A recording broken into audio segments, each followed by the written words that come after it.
Okay, welcome. This is a walkthrough um, on how to write a good summary. First, we'll read through the essay itself, the entire piece. Then we'll take a look at what the main ideas are in each paragraph. And then we'll look at how to write a summary with these ideas in your own words. The piece is entitled Down with School. Do kids really need to go to school to learn? For most people, it goes without saying that school is the place where real learning occurs. For them, it is a given that real learning only takes place where there is teaching. Kids need teachers. In fact, they need teachers 6 to 8 hours a day, 5 days a week for at least 11 years, or they will sink into a sea of ignorance. However, actually, school is not where most of us do our learning. In fact, the idea that learning is the result of teaching within the four walls of a classroom is simply wrong. Most learning happens without a person actively being taught by another. Instead, we learn to speak, to think, to criticize, to be sociable, to be political, and to work without the influence of teachers. Good reading skills, which are vital to personal growth and knowledge acquisition, are developed more often than not by those who read widely for pleasure. These people may believe that they learned to read so well in school, but when challenged, they will readily admit that they learned to read on their own at home in their free time. Often we learn due to our own personal interests developed outside the confines of school.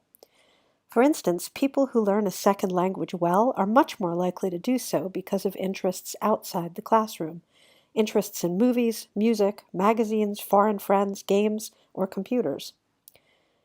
Such interests give these people the motivation to keep learning even while they are playing, without a teacher breathing down their neck. The events in our education that turn out to be decisive for our professional lives are also unlikely to have anything to do with the timetabled lessons we have at school. A chance encounter might spark an interest, and we regularly devote some of our free time to learning about a subject or developing a skill like climbing, diving, drawing, photography, computer programming, or writing, interests that open up future career prospects. It is invaluable to be exposed to a wide variety of stimuli, to have the opportunity to learn a musical instrument, to do some scientific experiments, to paint, to put together an electrical circuit, to act and speak in public, to learn a new sport, for instance. But it remains unclear whether schools as they exist now are the best places for this. Admittedly, some children will find a few things at school stimulating, but the stimulation offered by schools is overshadowed by the unjustified emphasis on studying academic subjects, concentrating on theory, learning by rote, and preparing for seemingly endless exams. Not only is teaching not necessary for learning, it can also be an obstruction to it. When they come to the end of an intensive course in literature, how many students quietly say to themselves, "I never want to open that book again"? The compulsory nature of the activities, the exaggerated attention to detail, the insignificance of personal response, the environment of the classroom, and not least, the pressure of exams, can all kill a subject that might otherwise have become an enduring passion. School rewards those who are willing to follow rules and ignore their own creative ideas. An academic education focused on theory, analysis, and abstraction favors only the minority of students who want to go to university and carry on studying those academic subjects. As for the majority, their needs, interests, and talents are not catered to by an educational system which is biased towards a theoretical standard approach and traditional academic subjects. Although school does not do justice to the majority of students, seen from a purely societal standpoint, it is clear that attending school does help to teach everyone a valuable lesson. School teaches kids that social norms must be followed in life. You must start work at a certain time, learn to stand in line, observe certain rules and codes of dress, and accept a disciplinary system. School is, above all else, a means of socializing children so that they will acquire the habits and attitudes required by contemporary public life. It provides the valuable function of getting kids used to a certain kind of social order.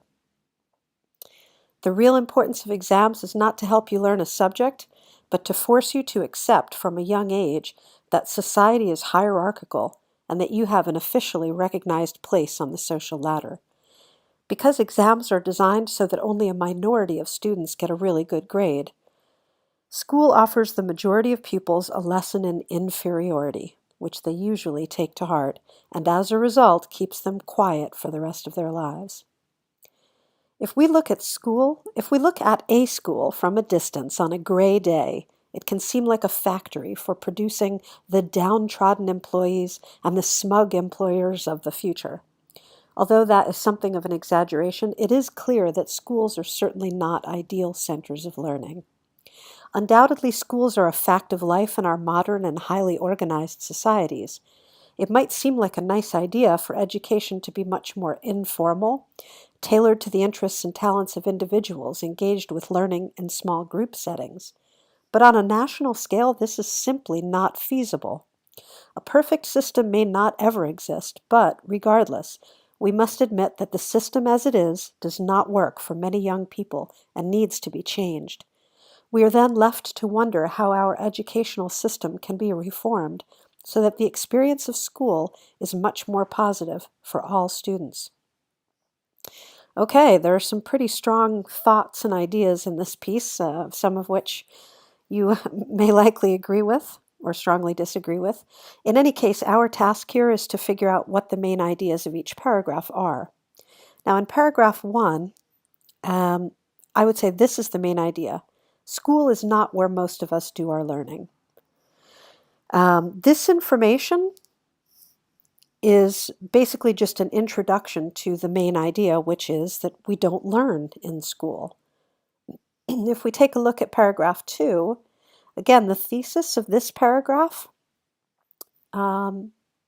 is that most learning happens on one's own. These sentences support this idea, which is the main point, the thesis. For example, they use the illustration of reading skills, that most people read on their own, and that's how they learn. So, again, key point number 2, learning happens on one's own. Now, to further develop this, the author writes that we learn due to personal hobbies, interests that we develop and work on and spend time doing outside of school. And again, all this information here, whether it's climbing or computer programming, all of these interests that can become useful in our future careers are interests that we develop outside of school. So again, the thesis is here, and then this information is meant to support the main idea of the paragraph. Okay, further, the main idea here, you'll see that often the main idea of the paragraph comes either at the beginning, okay, or at the end. Rarely does the main idea come in the middle. The middle of the paragraph is often there to support the main idea. These are details, supporting details. So, for example, here, the main idea comes at the end of the paragraph that even though some kids may find things interesting at school, this interest or passion is overshadowed, is basically ruined by or badly affected by the fact that we have to prepare for exams, we have to learn by rote, which is another word for memorization, memorizing, learning by heart. Okay, so that's the main thesis of paragraph 4, the main point. Here, the main point, again, comes at the end of the paragraph. So basically, the point is, and again, these are supporting examples and details, that school only benefits and shows preference to students who are willing to ignore their own creativity and just follow the rules. This is a short paragraph, but it does have a main idea that is key. And that key point is that only the minority, the few students who choose to go on to university, are favored or are focused on within academic education systems. And here are some good vocabulary words. Rote, another word for memorization, learning by heart. An obstruction, a barrier. An educational system which is biased, that is, which favors or unjustly rewards or prefers a certain approach. In this case, a standard theoretical approach. Okay, this is an interesting paragraph because, basically the main point is sort of spread through the middle. Now, usually you'll see that the main point is in the beginning or at the end of the paragraph, but this is a bit of an exception. The point of this paragraph is that basically school teaches us from a young age that we have to follow rules and we have to fit into a system. And in this case, they've used the word societal, that is, the standpoint or the viewpoint of society, and disciplinary. Discipline is like managing, punishing, controlling people. So this kind of a system is what is used in academic education to socialize children. Okay, now in paragraph 8, we see that the main point comes in the beginning. And the main point is, again, exams are not there to help you learn anything. Instead, it's meant to place you on some kind of a ladder, a hierarchy. Society is hierarchical. There's a power structure, and there are layers in the power structure. And really the importance, the author claims, is that exams and school is meant to show us what the hierarchy is and what our place is in that hierarchy. Again, it's some nice vocabulary. A minority of students, only a few students get good grades. There isn't really a main thesis to this sentence. I mean, there won't be in in this paragraph. There won't necessarily be a main point in every paragraph. However, this is more of an example, looking at a school from a distance on a gray, rainy day. But you do have some great vocabulary here. Downtrodden employees, people who have been beaten down, smug employers, arrogant, cocky, overconfident employers. And the last paragraph, here's the thesis essentially. The system does not work and it needs to be changed. The last sentence claims, again, another word for changed, reformed. How can the system be adapted, changed, reformed? Well, we're left to wonder. But here the thesis is clear. It's not working and it needs to be changed for the better. So again, what are our key points? Well, we have 10 paragraphs in total. So roughly there are 9 key points. School is not where most of us do our learning. Most learning happens without a person actively being taught by another. Often we learn due to our own personal interests developed outside the confines of school. The confines is like the limits, the borders, the boundaries. The stimulation offered by schools is overshadowed by the unjustified emphasis on studying academic subjects, concentrating on theory, learning by rote, and preparing for seemingly endless exams. School rewards those who are willing to follow rules and ignore their own creative ideas. An academic education focused on theory, analysis, and abstraction favors only the minority of students who want to go to university. School teaches kids that social norms must be followed. School is, above all else, a means of socializing children. You could actually use just one of these sentences. That's really the main point. You don't necessarily need both. The real importance of exams is not to help you learn a subject, but to force you to accept from a young age that society is hierarchical and that you have an officially recognized place on the social ladder. And lastly, we must admit that the system as it is does not work for many young people and needs to be changed. Okay, so we've pulled out the main ideas from the text. Now, perhaps the bigger challenge is how to write this as a coherent, a fluent summary, but in our own words. Well, here's what I've written. Educational institutions are not the places where the majority of people gain knowledge. Instead, many of us learn by doing things ourselves.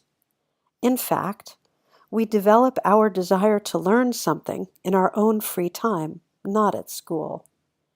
The ideas which we might actually find exciting in school are often ruined by having to memorize information and study for traditional tests. Therefore, schools actually only benefit pupils who are willing to give up their own individual style of learning and stick to the regulations. Moreover, young people who aim to attend university are the only ones who actually benefit from going to school.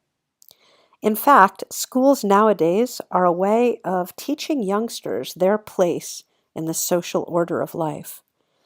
Young people learn only how to follow orders. Unfortunately, educational institutions as they are now do not work and must be radically modified. Okay, we've got all the main points included here in a nice fluent story. We've also used synonyms, different words. For example, what's another word for schools? Educational institutions. Okay, we don't want to use the word schools over and over. And many people, the majority of people, learn. Another way of saying gain knowledge. One of the key points was we learn due to our own personal interests. We learn things by doing things ourselves. We develop our desire to learn in our own free time. Okay, another word for the ideas, the ideas or exciting. Here. Oh yeah, the stimulation. Okay, learning by rote. That it's overshadowed by this emphasis on tests and such. So, overshadowed by, ruined by. Learning rote, having to memorize and study for traditional. Another word for exams, tests.